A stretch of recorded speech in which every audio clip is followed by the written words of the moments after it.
As you come up to 10, that is their god. That is 10. That is the hermaphrodite.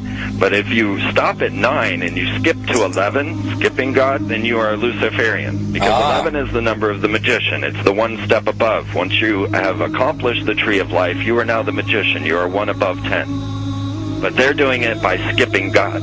That's the symbolism of 9/11.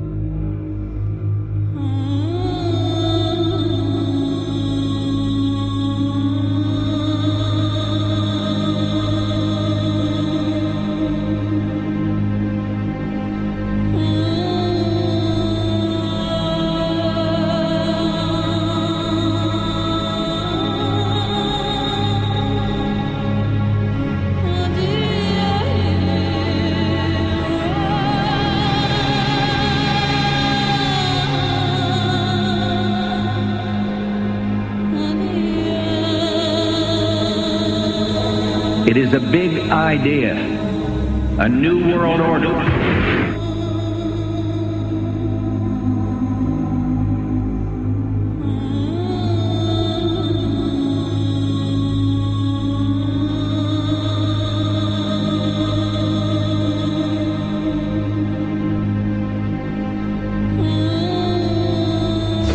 were on assignment. We were supposed to kill two birds with one stone.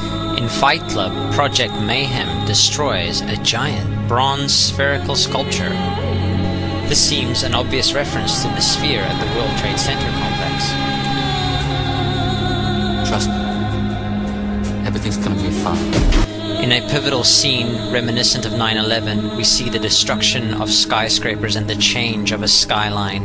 Second anniversary of the 9/11 attack on the World Trade Center, George Bush asked for an $87 billion increase in military spending.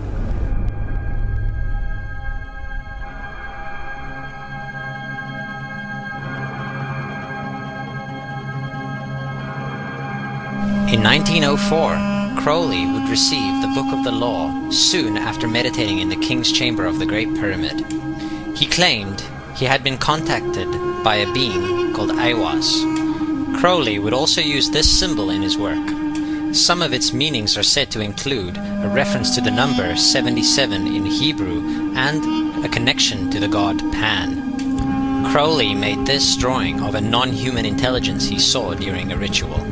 Synchronous 23 has made the connection between Aiwass and the Wizard of Oz, and has further pointed out the similarities between Crowley's grey alien-like drawing and the depiction of the projection of the Wizard of Oz in the film version.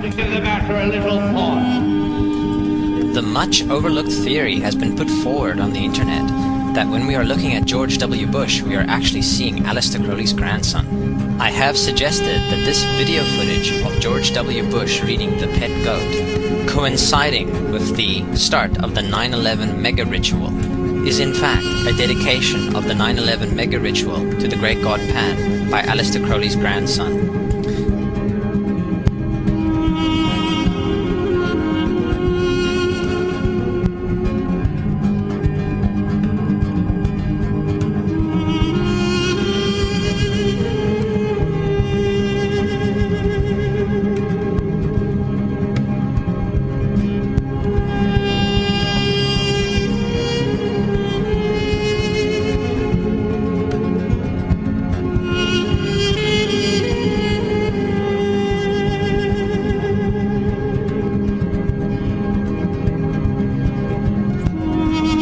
Things get a little weird. This is the 1978 version of The Wizard of Oz, The Wiz.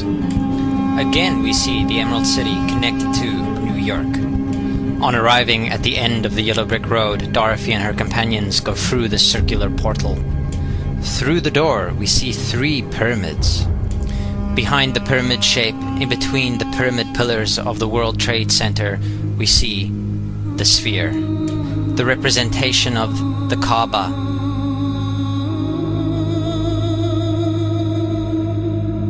The inhabitants of Oz dance around the sphere in ritualistic fashion.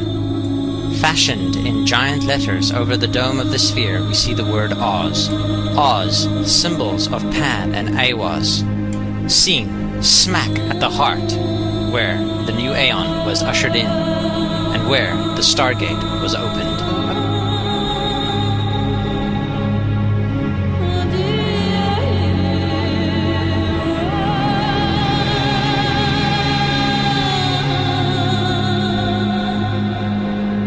Between the Twin Towers is called the Spherical Caryatid. It was made by artist Fritz Koenig and was nicknamed the Sphere. We see that Koenig made this thing in Bavaria, the same place where the Illuminati was founded. The most interesting fact about the placement of the sphere at the World Trade Center Plaza has to be that architect and designer of the World Trade Center, Minoru Yamasaki, intended the plaza itself to be a representation of the Grand Mosque of Mecca, the sphere in particular taking the place of the Kaaba.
So, my friends, it's time you start placing your faith and your dedication to the one and only God, the everlasting creator of everything on earth and in the universe.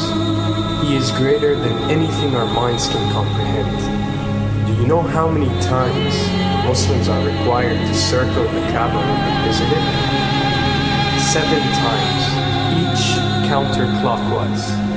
Would you like to know why? You see, what binds us as humans to this life and to this dimension and to this earth is the limits of time and space. We are bound to this dimension and this reality through time and space. Hence, if one wants to leave this dimension or leave this reality, he needs to break away from time and space. So when you visit the Kaaba and you rotate counterclockwise, what is this practice actually doing? It is literally helping you elevate your soul and elevating yourself to break away from time and space so you can touch something so unique and so beautiful and so powerful that it changes your life forever. And if you don't believe me, ask anyone who has visited the Kaaba how he or she felt or how their lives have changed ever since.